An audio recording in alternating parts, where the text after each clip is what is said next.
My sister said I couldn't be her bridesmaid because I wasn't pretty enough. It's about the look, she said. So I bought a ticket to Bali with the money I saved on her gift. When I posted my trip photos, the comments flooded in, and so did her text full of rage. I never thought my own sister would break my heart the way she did. But here we are, and honestly, I'm kind of glad it happened because it led to the most incredible month of my life.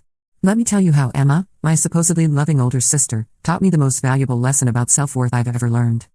I'm Sarah, 26, and I work as a graphic designer for a mid-sized marketing firm in Portland. Emma is 29 and works in finance. We've always been close, or at least I thought we were. Growing up, she was the golden child, straight A's, captain of the cheerleading team, prom queen, the whole 9 yards. I was more of the artsy, introverted type who spent weekends reading or sketching instead of at parties. Don't get me wrong, I never felt bad about it. I liked who I was. Emma got engaged to her boyfriend Derek last August. Derek's a decent enough guy, works in real estate, makes good money.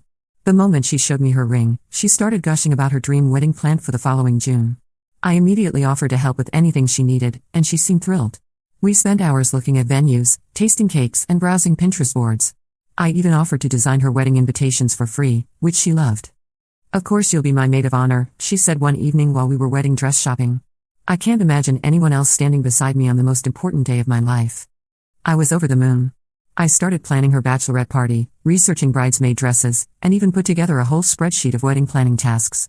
I was completely invested in making her day perfect. The first red flag should have been when she started making little comments about my appearance. You know, Sarah, you should really try contouring. It would make your cheekbones pop. Or have you considered growing your hair out? Long hair is so much more feminine. I brushed it off as pre-wedding stress. Emma had always been image conscious, and I figured she was just projecting her anxiety onto everyone around her. Things got worse when she insisted on a bridesmaid boot camp. She wanted all her bridesmaids to lose 10 pounds before the wedding. When I mentioned that I was happy with my body and didn't want to diet, she got this tight smile on her face. Sarah, I just want everyone to look their best. This day has to be perfect. I should have seen the writing on the wall, but I loved my sister and wanted to support her. I agreed to eat healthier and work out more, though I had no intention of crash dieting. The breaking point came in March, 3 months before her June wedding. Emma had invited me over for what I thought was going to be a bridesmaid dress fitting. Instead, she sat me down on her pristine white couch with a serious expression. Sarah, I need to talk to you about something important. What's up? I asked, settling in with my cup of coffee. I've been thinking a lot about the wedding party, and I've made a difficult decision. She paused, looking everywhere except at me. I don't think you should be my maid of honor anymore. My stomach dropped. What? Why? Did I do something wrong? It's not about what you did. It's about the look I'm going for. She finally met my eyes, and I saw something in them I'd never seen before when she looked at me, disappointment. My wedding photographer costs $5,000. The videographer is another $3,000. I'm spending a fortune on professional hair and makeup for everyone. This wedding is going to be featured in Portland Bride magazine. I stared at her, not understanding where this was going. Sarah, you're my sister and I love you, but you're just not bridesmaid material. You don't photograph well. You've never been the glamorous type. I need my wedding party to look cohesive and polished. This wedding is going to be featured in Oregon Bride magazine. The words hit me like a physical blow. Are you saying I'm not pretty enough to be in your wedding? Emma's face flushed, but she didn't deny it. I'm saying that this wedding is about creating a perfect day and perfect memories. I need bridesmaids who fit the aesthetic. Jessica, Amanda, and Claire all have that classic beauty look. They photograph well. They know how to do their makeup properly. They dress well. She gestured vaguely at my outfit, jeans and a vintage band t-shirt. You've always been more of a natural, artsy type. I felt like I couldn't breathe. Emma, I'm your sister. Which is exactly why you'll understand. Family supports each other, right? I still want you at the wedding, obviously. You can sit in the front row and take pictures. Maybe you could even help coordinate things behind the scenes? You're so organized. The casual cruelty of it was breathtaking. She wanted me to be her free wedding coordinator while her prettier friends got to stand beside her in the photos that would hang in her house forever. I need some time to think about this, I managed to say. Of course. I knew you'd understand. This is why you're the best sister ever.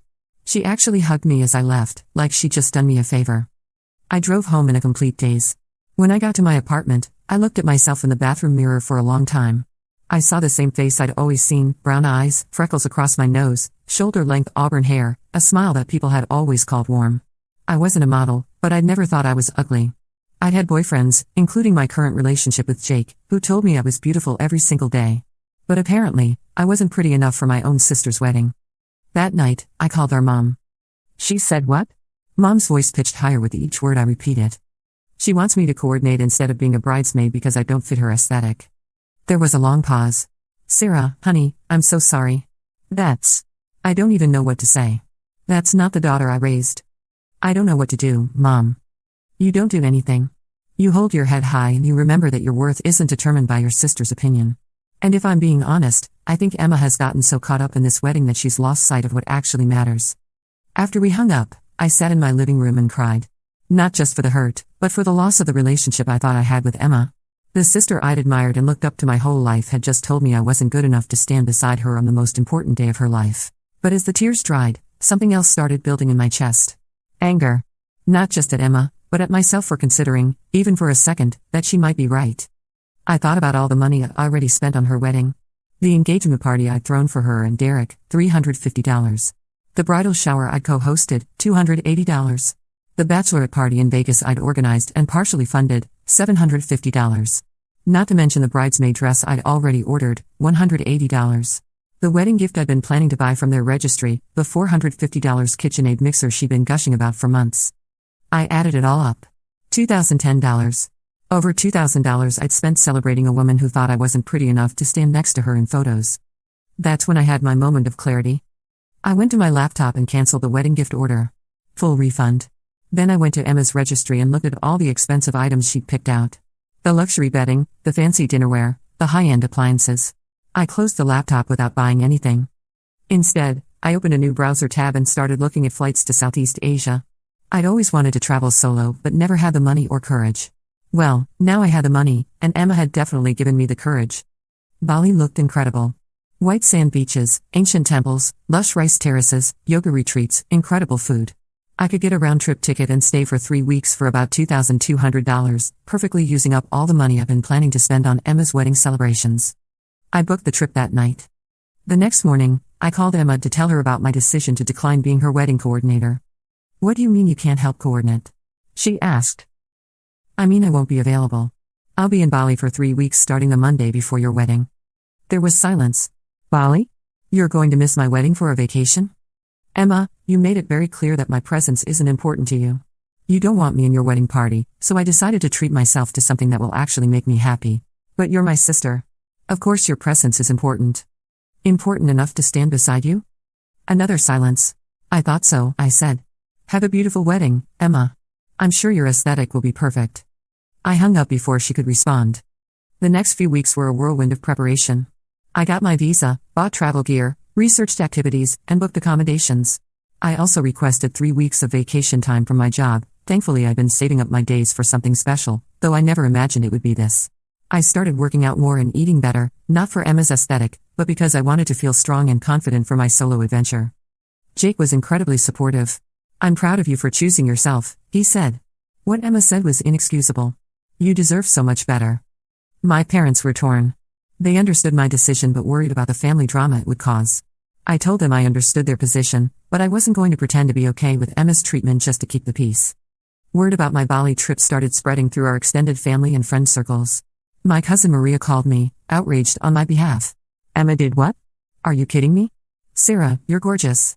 And even if you weren't, you're her sister." My college roommate Ashley was even more blunt when I told her the story over drinks. "Emma has always been jealous of you, you know that, right? You have this effortless, natural beauty and artistic talent that she's never had. She's always had to work twice as hard for everything, the perfect grades, the perfect body, the perfect boyfriend. You just are who you are without all the effort and it probably drives her crazy." I'd never thought about it that way.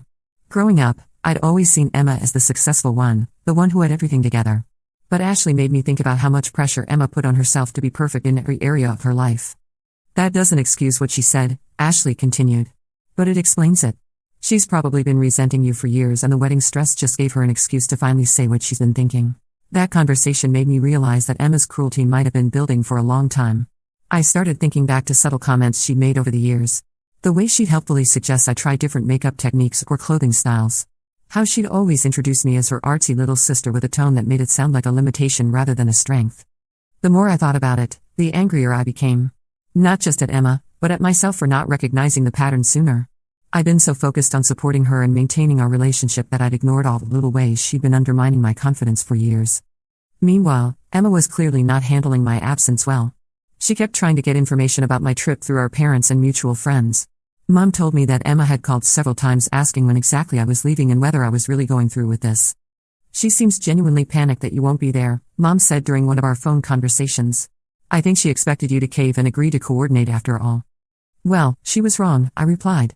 I was getting a pedicure, treating myself to some pre-trip pampering. I'm not changing my mind. 2 weeks before the wedding, Emma showed up at my apartment unannounced. I was in the middle of packing when I heard the doorbell. When I opened the door and saw her standing there with red eyes and a fake smile, my stomach dropped. Hi, Sarah. Can we talk? I considered not letting her in, but curiosity won out. Sure. She sat on my couch and looked around at my open suitcase and travel gear scattered across the living room. So you're really doing this? Yes, I'm really doing this. Sarah, I've been thinking about our conversation, and I realize I might have come across the wrong way. I wasn't trying to say you're not beautiful. You know I think you're beautiful. I was just stressed about the photos and the magazine feature and everything. You understand, right? I stared at her. Even now, she couldn't admit what she'd actually said. Emma, you told me I don't photograph well, and that I'm not bridesmaid material. You said you needed bridesmaids who fit your aesthetic. What exactly do you think that meant? She looked uncomfortable. I just meant that the photographer has a very specific style, and I wanted to make sure everyone looked cohesive in the photos. It wasn't personal. How is telling your sister she's not pretty enough to be in your wedding party not personal? I never said you weren't pretty enough.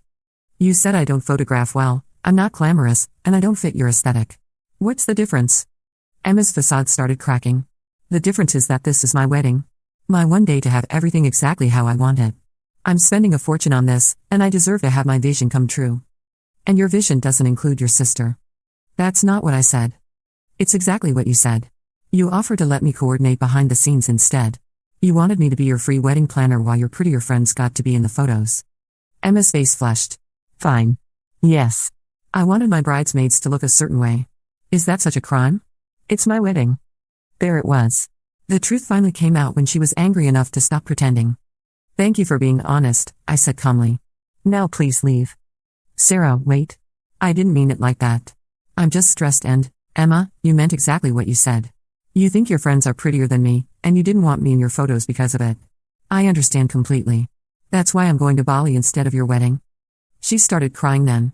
Real tears, not the fake ones from her entrance. You can't miss my wedding over this. You're my sister. What am I supposed to tell people when they ask where you are? Tell them I'm living my best life in paradise. This is so selfish, Sarah. You're ruining my special day. I'm not ruining anything. I'm just not participating in an event where I'm not wanted. Emma left in a huff, slamming my door behind her. I felt shaky but proud of myself for not backing down. An hour later, she texted me, I hope you know you're breaking Mom's heart with this stunt. I called Mom immediately. Emma just left here and now she's texting me that I'm breaking your heart. Is that true? Mom sighed. Oh honey, no. I mean, I wish you girls could work this out, but I'm not heartbroken. I'm disappointed in Emma's behavior, honestly. Your father and I talked about it, and we both think she crossed a line. She just came over and finally admitted that she thinks her friends are prettier than me and that's why she doesn't want me in the photos. She said that? When I pushed her to be honest, yes. There was a long pause. Sarah, I'm so sorry. I raised her better than that. I know you did, Mom. But she's an adult making her own choices now. The final weeks before my trip were peaceful. I finished all my work projects, arranged for my neighbor to water my plants, and mentally prepared for my adventure. I started a travel journal, bought a new camera, and even splurged on some beautiful dresses for the trip, not because I needed to prove anything to anyone, but because I wanted to feel amazing. Jake helped me pack the night before I left. I'm going to miss you so much, he said, folding my sundresses carefully into my suitcase. It's only 3 weeks. I know, but this feels like such a big moment for you. Like you're becoming a new version of yourself. He was right. I could feel something shifting inside me. The old Sarah who would have eventually caved to Emma's demands and shown up to coordinate her wedding was gone. This new Sarah was choosing herself, her happiness, and her self-respect. The morning I left for the airport, I got one final text from Emma, last chance to do the right thing. I turned off my phone without responding. The flight to Bali was long but magical. I'd never traveled alone internationally before, and every moment felt like an adventure. I chatted with other travelers, read 2 entire books, and watched the sunrise from 35,000 feet. When we landed in Denpasar, I felt like I was entering a completely new chapter of my life. My first Instagram post from Bali was simple, just a photo of my feet in the sand with the caption, "Made it to paradise." Solo adventure officially begins, palm tree emoji. Within an hour, it had 50 likes and a dozen comments from friends saying they were living vicariously through me. The resort in Seminyak was more beautiful than I'd imagined. My room had a private terrace overlooking the ocean, and I spent my first evening just sitting there watching the sunset, feeling incredibly proud of myself for being there. That first week flew by in a blur of new experiences. I took a sunrise yoga class on the beach every morning, spent afternoons reading by the pool or exploring local markets, and tried a new restaurant every night. I got a traditional Balinese massage, learned to make authentic nasi goreng in a cooking class, and even tried my hand at surfing. But the most transformative part wasn't the activities, it was the way I felt about myself. Away from Emma's criticism and judgment, I started seeing myself through fresh eyes. The other travelers I met were so warm and welcoming, constantly complimenting my adventurous spirit and positive energy. The local people were incredibly kind, often telling me I had a beautiful smile or peaceful aura. One evening, I was having dinner at a beachfront restaurant when a woman at the next table leaned over. "I hope you don't mind me saying, but you have such a radiant energy. Are you celebrating something special?" "Just celebrating myself, I guess," I said, and realized how true that felt. "Well, whatever you're doing, keep doing it. You're absolutely glowing."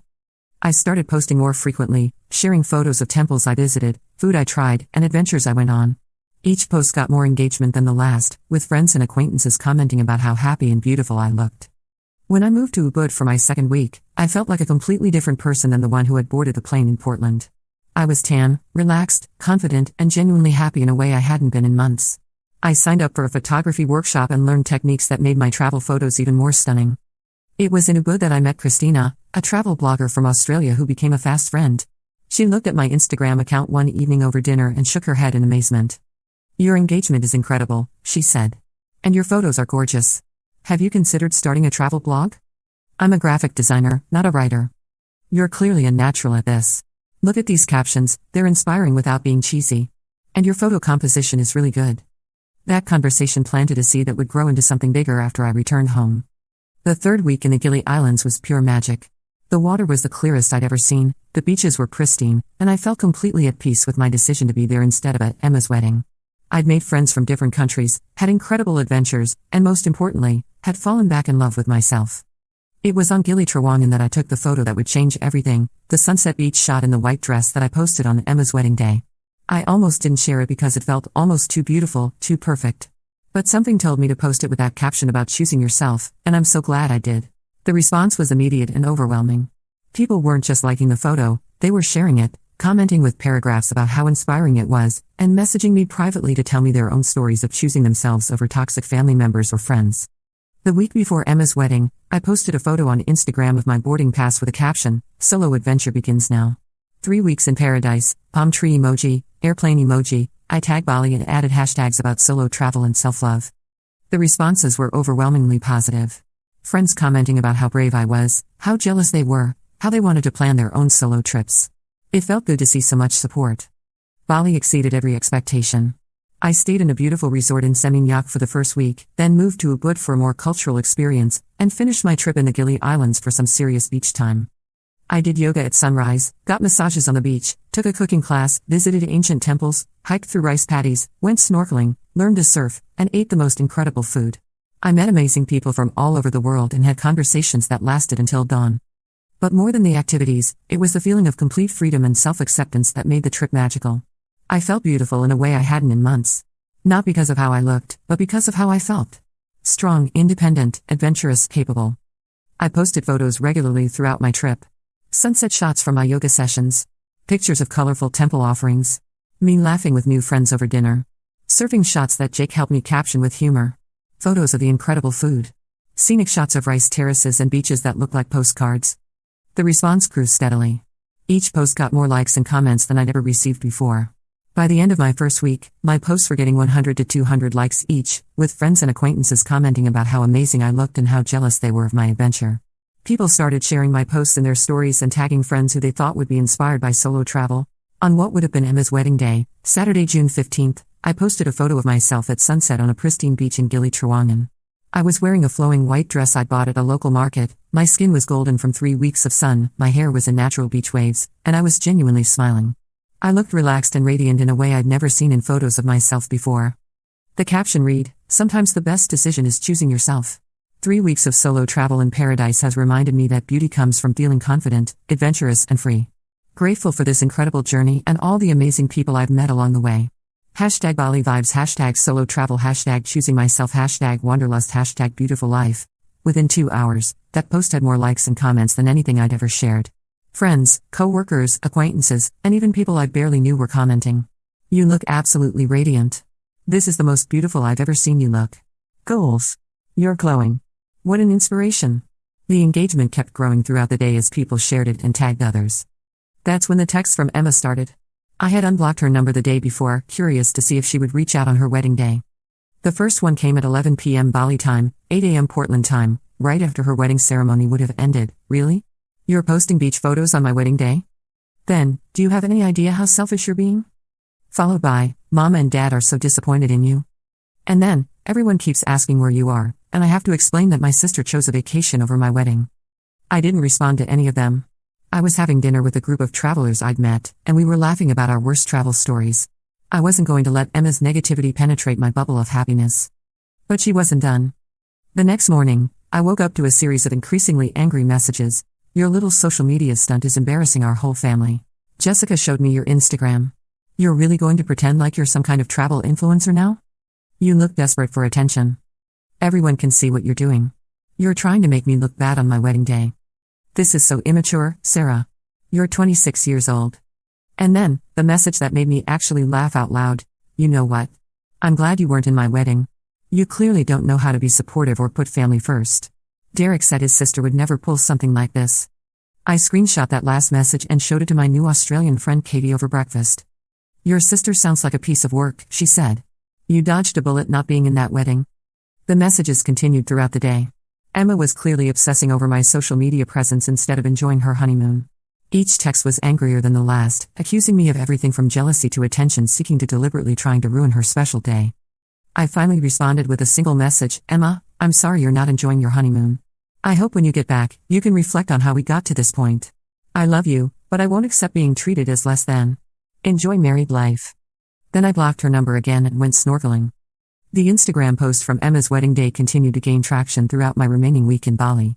By the time I flew home, it had over 400 likes and 75 comments. People were sharing it in their stories and tagging friends.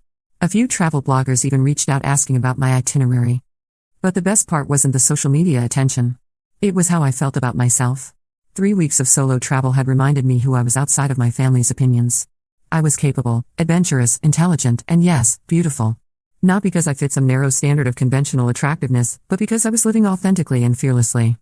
When I got back to Portland, Jake picked me up from the airport with flowers. You look incredible, he said, spinning me around. Like, seriously, you're glowing. I feel incredible, I told him, and I meant it.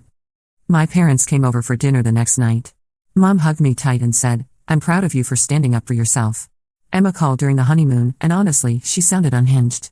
She kept talking about your Instagram posts instead of her own wedding. She's hurt, Dad said diplomatically. But what she said to you was wrong. No sister should ever make another sister feel that way. The full fallout came when Emma returned from her honeymoon. She'd apparently spent a good portion of her time in Mexico checking social media and getting increasingly angry about the positive response to my travel posts. When she got back, she called my mom crying. Sarah is trying to upstage me, she sobbed. She planned this whole trip to get attention on my wedding day. Look at all the comments on her photos. People are acting like she's some kind of inspiration when she abandoned her family. Mom, to her credit, didn't coddle her. Emma, Sarah went on that trip because you told her she wasn't pretty enough to be in your wedding. If you wanted her there, you shouldn't have been so cruel. I never said she wasn't pretty enough. You said she didn't fit your aesthetic and couldn't be in the photos. What exactly did you think that meant? The conversation apparently went downhill from there, with Emma accusing everyone of taking my side and not understanding how stressful wedding planning had been. 2 weeks after she returned, Emma finally reached out to me directly. She'd unblocked herself and sent a long text message. Sarah, I've been thinking a lot about everything that happened. I know you're angry, and maybe I could have handled things better, but you have to understand the pressure I was under. This wedding cost us $60,000. I needed everything to be perfect. I wasn't trying to hurt you, I was just trying to make good decisions for my big day. I think we both said things we didn't mean, and I'm willing to forgive you for missing my wedding if you're willing to forgive me for the bridesmaid situation. Can we please just move past this? I miss my sister. I stared at that message for a long time. Even in her attempt at reconciliation, she was making it about her stress, her wedding, her needs. She was willing to forgive me for choosing not to attend an event where I'd been told I wasn't good enough to participate. I called Jake before responding. What do you think I should do? What do you want to do? I want my sister back. But I want the sister who would never have said those things to me in the first place. Maybe this is an opportunity to set some boundaries and see if she's willing to actually change. I thought about that conversation for days before responding to Emma. When I finally did, I kept it simple. Emma, I love you and I want to have a relationship with you. But that requires you to understand why what you said was so hurtful and to genuinely apologize for it. You didn't just exclude me from your wedding party, you told me I wasn't attractive enough to be in your photos. That's not about wedding stress. That's about how you see me as a person. If you want to rebuild our relationship, we need to start with honesty about what actually happened. Her response came quickly. I apologized. I said I could have handled it better. What more do you want from me? And that's when I realized Emma genuinely didn't understand what she'd done wrong. In her mind, she'd made a reasonable decision about her wedding aesthetic, and I'd overreacted by choosing to travel instead of attending. I decided to give her one more chance to understand. I sent her the Instagram post from her wedding day along with screenshots of some of the comments. This is what people said about how I looked on your wedding day. These are people who know both of us. Do you still think I wasn't pretty enough to be in your photos? She never responded to that message. It's been 6 months since Emma's wedding, and we still aren't really speaking.